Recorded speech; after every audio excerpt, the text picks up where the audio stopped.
तो हम आपको बता दें कि महंत नरेंद्र गिरी की अंतिम यात्रा इस वक्त संगम तट पर पहुंच चुकी है। वहां पर पूरे विधि विधान के साथ उनके पार्थिव शरीर को स्नान करवाया जाएगा। सीधी तस्वीरें अब हम आपको प्रयागराज से दिखाते हैं, जहां पर संगम तट पर इस वक्त महंत नरेंद्र गिरी का पार्थिव शरीर पहुंच चुका है। तमाम श्रद्धालु, तमाम लोग उनके दर्शन के लिए वहां पर पहुंचे हुए हैं। लोगों का हुजूम वहां पर उमड़ा हुआ है। अगर हम प्रयागराज की सड़कों की बात की जाए तो बाघंबरी मठ से लेकर संगम तट तक करीब 5 से 6 किलोमीटर का ये रास्ता है और उस पूरे रास्ते पर लोगों का हुजूम दिखाई दिया। सभी साधु संत, आम लोग, बड़े सारे लोग उनके दर्शन पूजन के लिए वहां पर पहुंचे थे, अंतिम यात्रा में शामिल होने के लिए पहुंचे थे, उनकी अंतिम झलक पाने के लिए पहुंचे थे। और इस वक्त संगम तट पर हमारे साथ ऋषभ जुड़े हुए। ऋषभ, आवाज मिल रही है क्या आपको? ऋषभ, क्या देख पा रहे हैं वहां पर इस वक्त, क्या कुछ चल रहा है? क्योंकि कहा यह जा रहा है कि उनके पार्थिव शरीर को स्नान कराया जाएगा। आगे की और किस तरह की विधि है?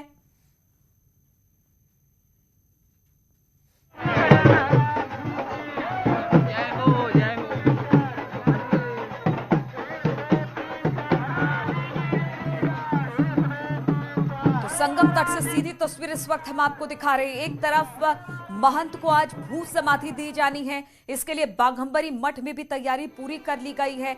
गड्ढा जो तैयार किया जाता है जिसमें उनको भू समाधि दिलवाई जाएगी, वो गड्ढा भी बिल्कुल तैयार हो चुका है। और अभी इस वक्त जो एक तस्वीर आप देख रहे हैं वो अंतिम सफर पर महंत निकल पड़े हैं और साधु सन्यासी उनके साथ हैं। एक रथ बनाया गया जिन पर उनके पार्थिव शरीर को रखा गया है और संगम तट पर अब उनके पार्थिव शरीर को लेकर आया गया है, जहां पर स्नान कराया जाएगा। हिंदू रीति रिवाज के साथ एक संत को किस तरह से अंतिम विदाई दी जाती है, अंतिम क्रियाक्रम जो किया जाता है वो यहाँ से शुरुआत होगी इसकी। और उसके बाद बाघंबरी मठ में भी हम देखेंगे कि कुछ अंतिम क्रिया होगी।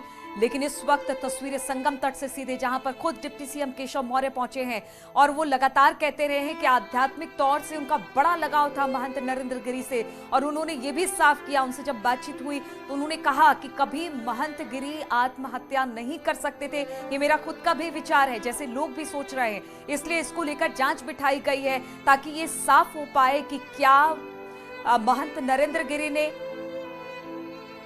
आत्महत्या की है। संगम तट पर केशव प्रसाद मौर्य भी मौजूद थे और हम उसी की बात कर रहे थे कि किस तरह से उन्होंने कहा कि इस पूरे मामले की छानबीन की जाए और हम भी जानना चाहते हैं कि आखिर क्या कुछ हुआ था।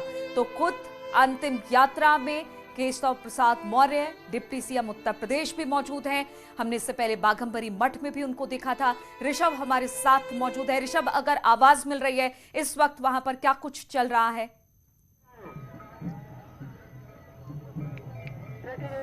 देखिए, जैसा बताया जा रहा था कि उनके पार्थिव शरीर को यहाँ त्रिवेणी के जल में स्नान करवाया जाएगा, तो यहाँ पर उनके पार्थिव शरीर को उतारा तो नहीं गया है, लेकिन केशव प्रसाद मौर्य और उनके मठ से जुड़े हुए तमाम जो उनके अनुयायी थे, बड़े बड़े महंत, वो नीचे उतरे हैं और उन्होंने त्रिवेणी का जल वो लेके गए। और जो बताया जा रहा है कि त्रिवेणी के जल से उनके पार्थिव शरीर के ऊपर उसको अर्पित किया गया है और अब यहाँ से उनके शव को लेटे हुए हनुमान मंदिर की ओर ले जाया जा रहा है। वहां पर कुछ देर रखने के बाद फिर उनके पार्थिव शरीर को बाघंबरी मठ ले जाया जाएगा, जहां पर उन्हें भू समाधि दी जाएगी।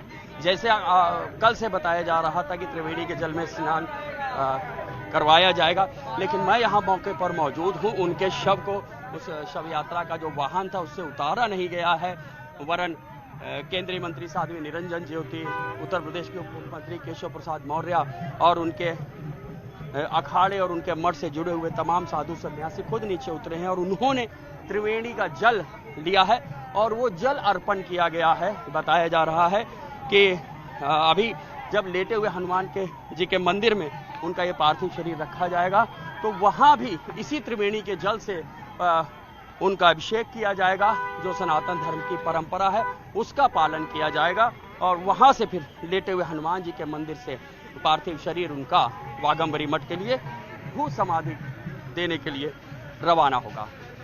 आप देख सकते हैं संगम तट से शव